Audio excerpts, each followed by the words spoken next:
Hi, I'm John Green. This is Crash Course U.S. History, and today we're going to talk about slavery, which is not funny. Yeah, so we put a lay on the eagle to try to cheer you up, but let's face it, this is going to be depressing. With slavery, every time you think like, oh, it couldn't have been that bad, it turns out to have been much worse. Mr. Green, but what about... Yeah, me from the past. I'm going to stop you right there because you're going to embarrass yourself. Slavery was hugely important to America. I mean, it led to a civil war, and it also lasted what, at least in U.S. history, counts as a long-ass time, from 1619 to 1865. And yes, I know there's a 1,200-year-old church in your neighborhood in Denmark, but we're not talking about Denmark. But slavery is most important because we still struggle with its legacy. So yes, today's episode will probably not be funny, but it will be important.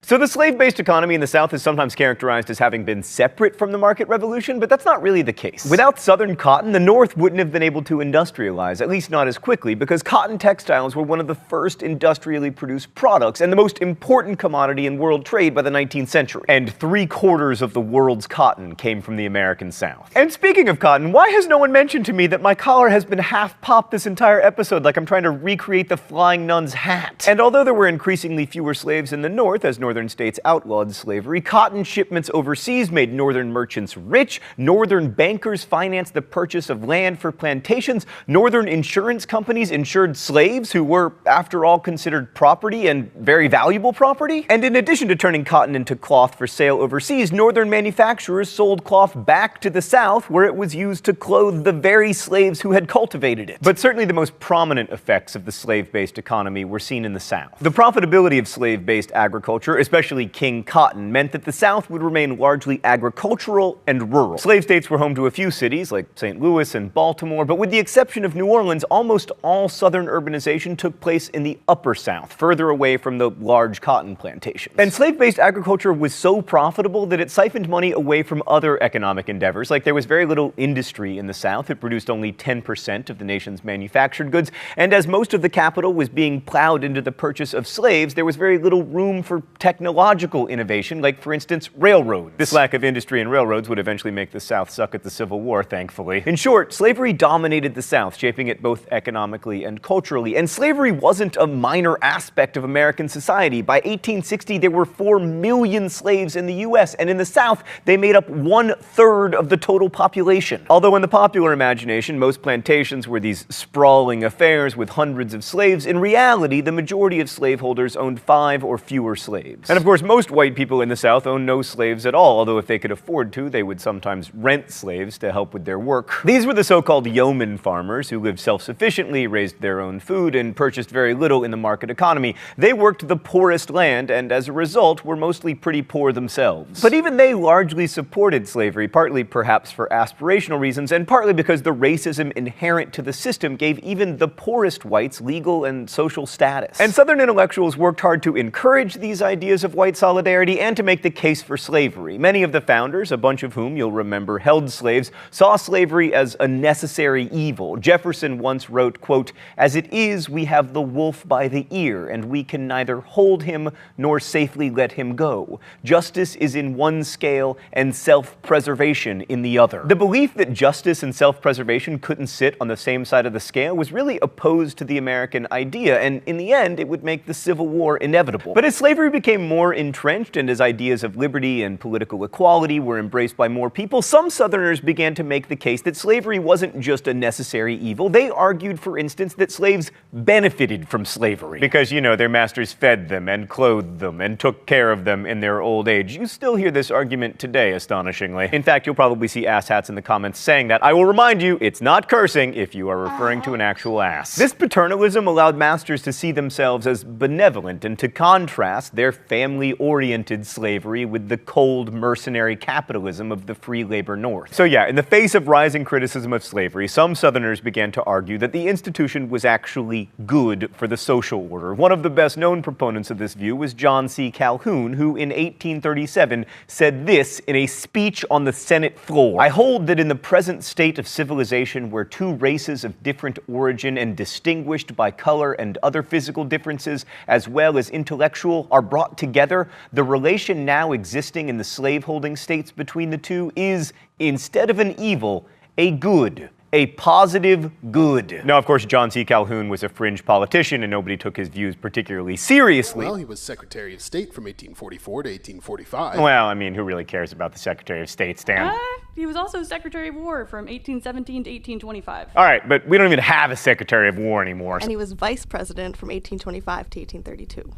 Oh my God, were we insane? We were, of course, but we justified the insanity with biblical passages and with the examples of the Greeks and Romans and with outright racism, arguing that black people were inherently inferior to whites and that not to keep them in slavery would upset the natural order of things, a worldview popularized millennia ago by my nemesis, Aristotle. God, I hate Aristotle. You know what defenders of Aristotle always say? He was the first person to identify dolphins. Well, okay.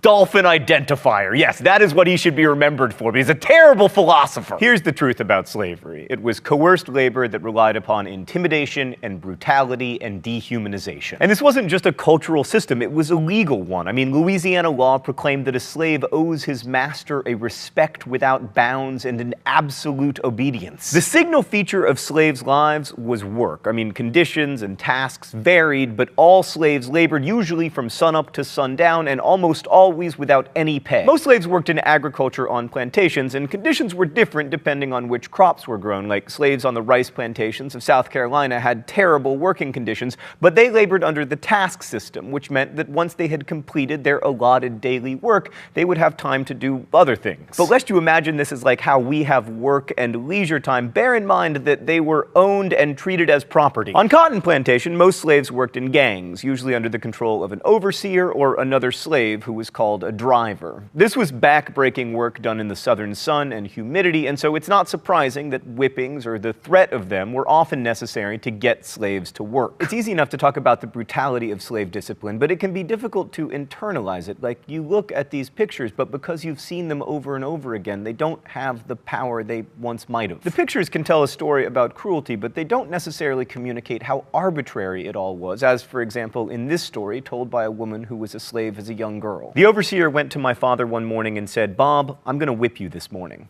Daddy said, "I ain't done nothing." And he said, "I know it. I'm gonna whip you to keep you from doing nothing." And he hit him with that cowhide. You know, it would cut the blood out of you with every lick if they hit you hard. That brutality, the whippings, the brandings, the rape, was real, and it was intentional because in order for slavery to function, slaves had to be dehumanized. This enabled slaveholders to rationalize what they were doing, and it was hoped to reduce slaves to the animal property that is implied by the term chattel slavery. So the idea was that slaveholders wouldn't think of their slaves as human, and slaves wouldn't think of themselves as human. But it didn't work. Let's go to the thought bubble. Slaves' resistance to their dehumanization took many forms, but the primary way was by forming families. Family was a refuge for slaves and a source of dignity that masters recognized and sought to stifle. A paternalistic slave owner named Bennett H. Barrow wrote in his Rules for the Highland Plantation, "No rule that I have stated is of more importance than that relating to Negroes marrying outside of the plantation. It creates a feeling of independence." Most slaves did marry, usually for life, and when possible, slaves grew up in two-parent households. Single-parent households were common, though, as a result of one parent being sold. In the Upper South, where the economy was shifting from tobacco to different, less labor-intensive cash crops, the sale of slaves was common. Perhaps 1/3 of slave marriages in states like Virginia were broken up by sale. Religion was also an important part of life in slavery. While masters wanted their slaves to learn the parts of the Bible that talked about being happy in bondage, slave worship tended to focus on the stories of Exodus, where Moses brought the slaves out of bondage, or biblical heroes who overcame great odds like Daniel and David. And although most slaves were forbidden to learn to read and write, many did anyway, and some became preachers. Slave preachers were often very charismatic leaders, and they roused the suspicion of slave owners, and not without reason. Two of the most important slave uprisings in the South were led by preachers. Thanks, Thought Bubble. Oh, it's time for the mystery document? We're doing 2 set pieces in a row? All right.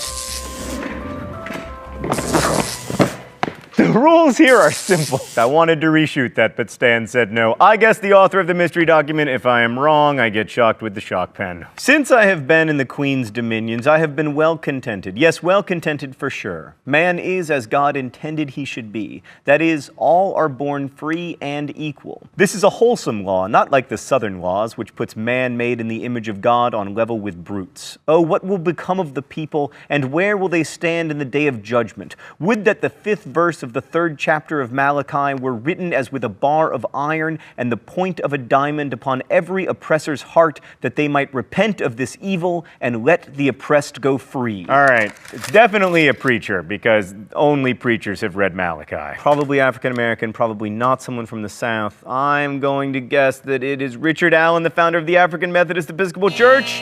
Ah, dang it! It's Joseph Taper, and Stan just pointed out to me that I should have known it was Joseph Taper because it starts out, since I have been in the Queen's dominions. He was in Canada. He escaped slavery to Canada, the Queen's dominions. All right, Canadians, I blame you for this, although thank you for abolishing slavery decades before we did. Ah! So the mystery document shows one of the primary ways that slaves resisted their oppression, by running away. Although some slaves, like Joseph Taper, escaped slavery for good by running away to northern free states or even to Canada, where they wouldn't have to worry about fugitive slave laws, even more slaves ran away temporarily, hiding out in the woods or the swamps and eventually returning. No one knows exactly how many slaves escaped to freedom, but the best estimate is that 1,000 or so a year made the journey northward. Most fugitive slaves were young men, but the most famous runaway has been hanging out behind me all day long: Harriet Tubman. Harriet Tubman escaped to Philadelphia at the age of 29, and over the course of her life, she made about 20 trips back to Maryland to help friends and relatives make the journey north on the Underground Railroad. But a more dramatic form of resistance to slavery was actual armed rebellion, which was attempted. Now, individuals sometimes took matters into their own hands and beat or even killed their white overseers or masters, like Bob, the guy who received the arbitrary beating, responded to it by killing his overseer with a hoe. But that said, large-scale slave uprisings were relatively rare. The 4 most famous ones all took place in a 35-year period at the beginning of the 19th century. Gabriel's Rebellion in 1800, which we talked about before, was discovered before he was able to carry out his plot. Then in 1811, a group of slaves upriver from New Orleans seized cane knives and guns and marched on the city before militias stopped them. And in 1822, Denmark Vesey, a former slave who had purchased his freedom, may have organized a plot to destroy Charleston, South Carolina. I say may have because the evidence against him is disputed and comes from a trial that was not fair. But regardless, the end result of that trial is that he was executed, as were 34 slaves. But the most successful slave rebellion, at least in the sense that they actually killed some people, was Nat Turner's in August 1831. Turner was a preacher, and with a group of about 80 slaves, he marched from farm to farm in Southampton County, Virginia, killing the inhabitants, most of whom were women and children because the men were attending a religious revival meeting in North Carolina. Turner and 17 other rebels were captured and executed, but not before they struck terror into the hearts of whites all across the American South. Virginia's response was to make slavery worse, passing even harsher laws that forbade slaves from preaching and prohibited teaching them to read. Other slave states followed Virginia's lead, and by the 1830s, slavery had grown, if anything, more harsh. So this shows that large-scale armed resistance was, Django Unchained aside, not just suicidal, but also a threat to loved ones and really to all slaves. But it is hugely important to emphasize that slaves did resist their oppression. Sometimes this meant taking up arms, but usually it meant more subtle forms of resistance, like intentional work slowdowns or sabotaging equipment or pretending not to understand instructions. And most importantly, in the face of systematic legal and cultural degradation, they reaffirmed their humanity through family and through faith. Why is this so important? Because too often in America, we still talk about slaves as if they failed to rise up, when in fact, rising up would not have made life better for them or for their families. The truth is, sometimes carving out an identity as a human being in a social order that is constantly seeking to dehumanize you is the most powerful form of resistance. Refusing to become the chattel that their masters believed them to be is what made slavery untenable and the Civil War inevitable. So make no mistake, slaves fought back, and in the end, they won. I'll see you next week. Crash Course is produced and directed by Stan Mower. The script supervisor is Meredith Danko. Our associate producer is Danica Johnson. The show is written by my high school history teacher, Raoul Meyer, and myself, and our graphics team is Thought Cafe. Every week there's a new caption to the Libertage, but today's episode was so sad that we couldn't fit a Libertage in until now. Suggest Libertage captions in comments, where you can also ask questions about today's video that will be answered by our team of historians. Thanks for watching Crash Course, and as we say in my hometown, don't forget to be abolitionist.